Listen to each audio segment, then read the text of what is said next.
Channel. दोस्तों, आज हम बात करेंगे न्यूमेरिकल के बारे में, फिजिक्स के न्यूमेरिकल के बारे में, जो कि क्लास 10th का है और एक्सरसाइज फर्स्ट का है। एक अवतल दर्पण की फोकस दूरी 20 सेंटीमीटर है। एक वस्तु दर्पण के ध्रुव से 30 सेंटीमीटर की दूरी पर रखी गई है। प्रतिबिंब कहाँ बनेगा? तो सबसे पहले तो हमको यह जानकारी होनी चाहिए कि आखिर अवतल दर्पण कैसे बनता है। तो ये होता है प्रिंसिपल एक्सिस और ये होता है आपका अवतल दर्पण का साइन। ठीक है, अब देखिए, अगर ये दर्पण है तो दर्पण के पीछे हमेशा वस्तु रखी जाएगी, दर्पण के हमेशा पीछे वस्तु रखी जाएगी और इसका फोकस दूरी भी पीछे ही बनेगा। ठीक है, इसका फोकस दूरी भी पीछे बनेगा। अगर ऊपर की ओर बनता है तो प्लस काउंट किया जाएगा और नीचे की ओर बनता है तो माइनस काउंट किया जाएगा। चूंकि यहाँ पर इसको मुख्य बिंदु, मूल बिंदु मान लेते हैं, इसीलिए इसके पीछे जो भी वैल्यू होगी वो निगेटिव होगी, इसके बाद जो भी वैल्यू होगी वो पॉजिटिव होगी। ठीक है, तो इस तरह से हम देखते हैं। इसका सूत्र भी होता है। इसका सूत्र क्या होता है सबसे पहले उसको जान लीजिए। इसका सूत्र होता है दर्पण सूत्र,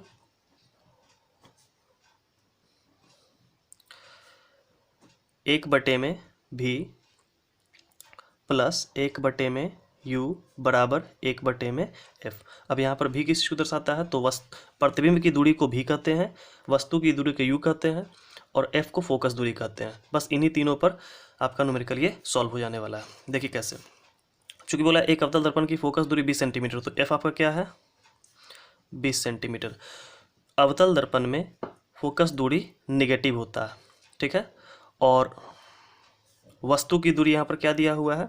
30 सेंटीमीटर। इसीलिए वस्तु की दूरी को यू से नोट करते हैं और ये 30 हो जाएगा। और यू को हमेशा, चाहे वो उत्तल दर्पण हो या फिर अवतल दर्पण हो, आपको निगेटिव ही लेना होता है। ठीक है, फोकस अवतल दर्पण के कारण निगेटिव हुआ और यू को हमेशा निगेटिव लेना है। अब आपसे पूछ रहा है कि वस्तु का प्रतिबिंब कहाँ बनेगा, तो इसे क्वेश्चन मार्क देते हैं और उस सूत्र का उपयोग करते हैं। लिखेंगे सूत्र से एक बटे में भी प्लस एक बटे में यू बराबर एक बटे में एफ। ठीक है, अब एक बटे में भी को छोड़ दीजिए, प्लस एक बटे में यू के जगह पर क्या लिखिएगा?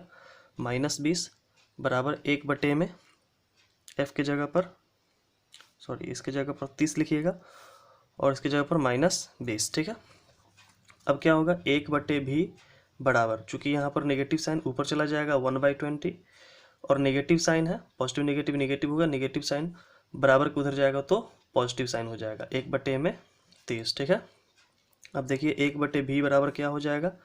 20-30 का लघुत्तम होता है 60, 20 से 60 कटेगा 3 बार में, चूंकि साइन यहाँ पर नेगेटिव था इसलिए नेगेटिव रखेंगे, प्लस 30 से कटेगा 2 बार में, इसलिए 2 एकम 2 हो जाएगा। ठीक है, इसीलिए एक बटे भी बराबर क्या निकल के आएगा आपका?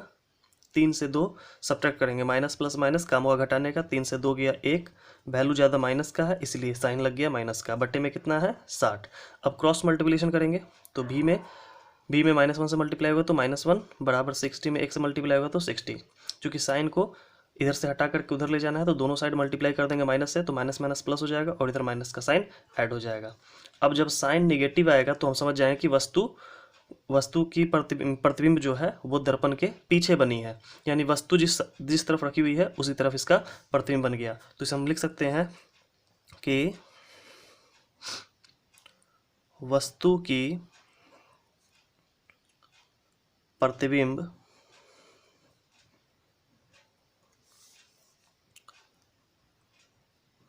वस्तु की ओर 60 सेंटीमीटर की दूरी पर बनेगी। देखते हैं नेक्स्ट। अगला प्रश्न है हमारा, किसी अवतल दर्पण के सामने 30 सेंटीमीटर की दूरी पर स्थित वस्तु का प्रतिबिंब दर्पण के पीछे 40 सेंटीमीटर पर बनता है, तो दर्पण की फोकस दूरी ज्ञात करें। अब चूंकि दर्पण जो है अवतल है तो जाहिर सी बात है कि इसमें फोकस दूरी तो हमेशा निगेटिव में ही आएगा।